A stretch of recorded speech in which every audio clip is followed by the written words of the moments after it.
Back to news. ప్రేమ వ్యవహారంలో తీవ్రంగా గాయపడిన సాయి 3 రోజులుగా మృత్యువుతో పోరాడుతున్నాడు. విశాఖ జిల్లా ఆనందపురంలోని ప్రైవేట్ ఆసుపత్రిలో కోమాలో ఉన్నాడు. యువతి ఫోన్ నుండి మెసేజ్ చేయించి పథకం ప్రకారం సాయిని ఇంటికి పిలిపించి విచక్షణారహితంగా కొట్టారని బాధితుడి కుటుంబ సభ్యులు ఆరోపిస్తున్నారు. సాయిని చంపేందుకే కుట్ర చేశారని, దాడి తర్వాత ప్రమాదంగా జరిగినట్లు చిత్రీకరించి నమ్మించే ప్రయత్నం చేశారని అంటున్నారు. పూర్తి వివరాలను మా ప్రతినిధి రాజు అందిస్తారు. ఆనందపురం నుండి ప్రేమికుడు సాయి తన ప్రియురాలను కలవడానికి వెళ్ళాడు. కానీ వెళ్ళడం మాత్రమే ఇంట్లో వాళ్ళకి తెలిసింది. తిరిగి వచ్చేసరికి అతను హాస్పిటల్లో బెడ్ మీద ఉన్నటువంటి పరిస్థితి అయితే ఉంది. ప్రేమించిన అమ్మాయిని కలవడానికి వెళ్ళడమే పాపంగా మారినటువంటిది అయితే ఉంది. ఇప్పుడు ప్రస్తుతం అతను ప్రైవేట్ హాస్పిటల్లో ప్రాణాపాయ స్థితిలో ఉన్నాడు. కళ్ళు కనిపించవు, బ్రతుకుతాడో లేదో తెలియదు అని పక్క నుంచి హాస్పిటల్ వర్గాలు చెప్తున్నాయి. మరోపక్క చూస్తే పోలీసులు అసలు ఈ కుటుంబానికి న్యాయం చేస్తారా లేదని అర్థం కావట్లేదు. ఎవరైతే ఆ ప్రేమించినటువంటి అమ్మాయి తాలూకా వాళ్ళకి సపోర్ట్ చేస్తున్నారని పోలీస్ స్టేషన్ దగ్గర సాయి బంధువులు అయితే ఆందోళన చేస్తున్నటువంటి పరిస్థితి ఉంది. ప్రస్తుతం నేను ప్రైవేట్ హాస్పిటల్ దగ్గర ఉన్నాను. అతన్ని చూడడానికి వచ్చినటువంటి స్నేహితులు, కుటుంబ సభ్యులు ప్రస్తుతం అయితే వెళ్తున్నారు. పోలీసులు కూడా తరచూ వెళ్లి చూడడానికి వీల్లేదని ఆంక్షలు పెట్టినటువంటి నేపథ్యంలో అసలు సాయి పరిస్థితి ఎట్లా ఉంది, ప్రేమించిన అమ్మాయికి కలవడానికి వెళ్ళినటువంటి వ్యక్తి యాక్సిడెంట్కి గురయ్యాడా, బిల్డింగ్ మీద నుంచి దూకేశాడా, లేకపోతే బిల్డింగ్ మీద తోసేశారా, లేకపోతే కావాలని కొట్టారా, ఇదంతా ఎవరికి తెలియనటువంటి పరిస్థితి అయితే ఉంది. కానీ డాక్టర్లు ఇచ్చినటువంటి ముఖ్యంగా అతను వాళ్ళ చేతిలో ఉన్నటువంటి ఆ రోజు సాయి వేసుకున్నటువంటి ప్యాంట్గా చెప్తున్నారు. ప్యాంట్కి ఎక్కడ ఒక్క చిన్న గాయం కూడా కాదు, అంటే చిన్న చిరిగిపోవడం కూడా ఎక్కడా లేదు. ఎందుకంటే 2 అంతస్తుల బిల్డింగ్ మీద నుంచి కింద పడ్డాడని చెప్తున్నారు. 2 అంతస్తుల బిల్డింగ్ మీద నుంచి కింద పడ్డ వ్యక్తికి చిన్న గాయం కానీ ఆ వేసుకున్నటువంటి డ్రెస్కి ఎక్కడ చిరగడం కానీ ఏమీ జరిగినటువంటిది అయితే లేదు. అసలు చూసి వచ్చినటువంటి వాళ్ళు ఉన్నారు, ఏం చెప్తున్నారు చూద్దాం. మీరు పైకి వెళ్ళి సాయం చూసారా? చూస్తే అసలు కండిషన్ ఎట్లా ఉంది? కళ్ళు ఏదో తీసేయాలని చెప్తున్నారని చెప్తున్నారు. ఇందులో వాస్తవం ఉందా? చాలా క్రిటికల్గా ఉంది సార్. ఆడ పొజిషన్ అనేది బతకడం అనేది 50-50 ఛాన్సెస్ అన్నారు. బట్ నేను సర్జరీ చేసిన 50-50 ఛాన్సెస్ ఉన్నాయి. బతికితే బతకచ్చు, లేదంటే లేదు. 10 days తర్వాత మీకు అప్డేట్ అనేది ఇస్తాను. అప్పటి వరకు ఐసీయూలో ఖచ్చితంగా ఉంచాలి.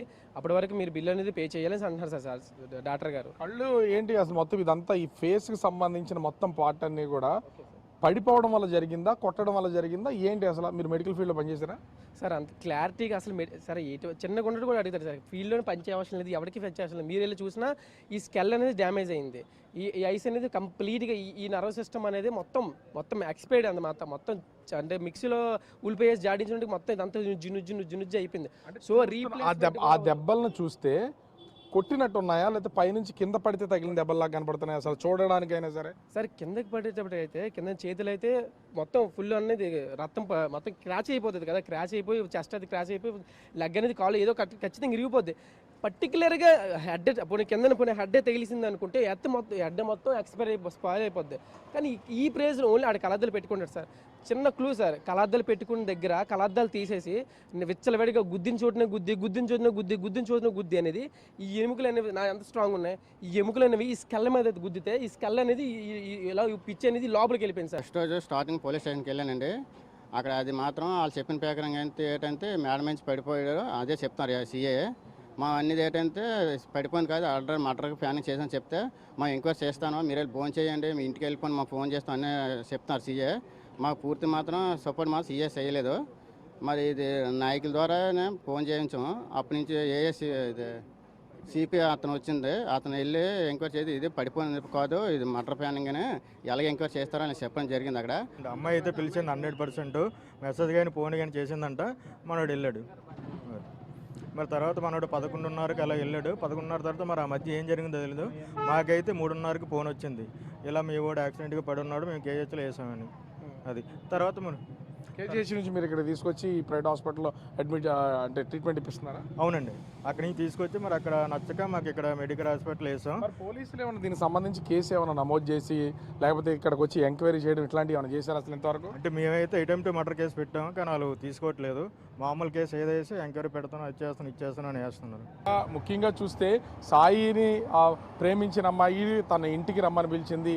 మాట్లాడడానికి వెళ్ళినటువంటి వ్యక్తి చివరికి ఇంటికి వెళ్లకుండా నేరుగా హాస్పిటల్లో అడ్మిట్ అడ్మిట్ చేసినటువంటిది అయితే వాళ్ళే హాస్పిటల్లో అడ్మిట్ చేశారు. అంటే ప్రేమించిన అమ్మాయి తాలూకా బంధువులే హాస్పిటల్ అడ్మిట్ చేసినటువంటి పరిస్థితి ఉంది. ప్రస్తుతం క్రిటికల్ కేర్లో ఉన్నాడు. దాదాపుగా 1 వీక్ వరకు ఏ విషయం చెప్పలేనటువంటి పొజిషన్ అయితే ఉంది.